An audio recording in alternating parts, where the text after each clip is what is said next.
I just want to touch on real quick too. This last episode we talked about the vision, and and how important it was, and the different things that you need to use and apply to have a strong vision. If it's strong enough, it'll gear you towards, where you want to be, where you see yourself. And now we're talking about the actual setting those goals. And I quickly, we were talking about it earlier. We're talking about the difference between the two. And truthfully, in today's lesson, it's basically the action of what you're going to have to do. And if you just look at your vision, it's probably a ton of things you think you need to do, and it might be a little overwhelming. In today's episode, we're going to help break down those steps and the actions that you need to do to get to where you want to go.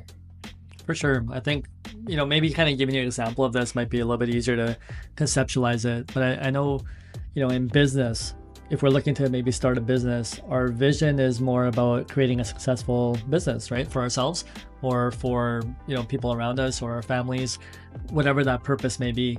But, if we're kind of creating a vision for creating a business, now the goals help us figure out, okay, how do we get there?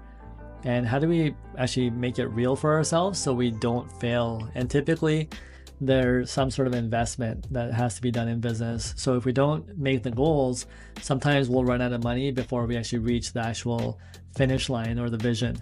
And so this is kind of more to help you put those steps into place so you actually know, like, okay, if I require, whether it's funds to do my project, whether it's education, whether it's a business, to develop a new career, now we get to take a look at, okay, what type of money do I need to earn first?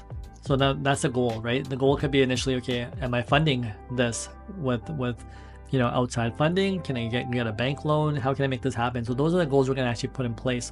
Then it's a matter about how are we going to utilize those funds?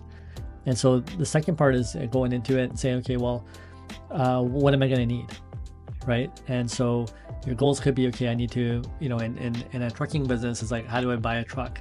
I'm going to need money for fuel. I'm going to have to pay the drivers. I'm going to have to get softwares. I'm going to have to get maybe authorities and licensing, insurances. Okay, do I have enough funds to cover that? So maybe my goal is just to say, okay, can I make a business plan? And okay, now can I see what those costs are going to be so I actually have it on paper so I know I have enough money to be able to fund it. So again, you're going to break it down. It'll take me a long time to go through an entire business plan, but you'll see how those goals kind of make it more specific versus like the vision, which was like what we did in our last episode, which was like the broader vision. This one is going to take you down to the minor steps so you can really see, okay, do I now can I put the real steps in place to make this real?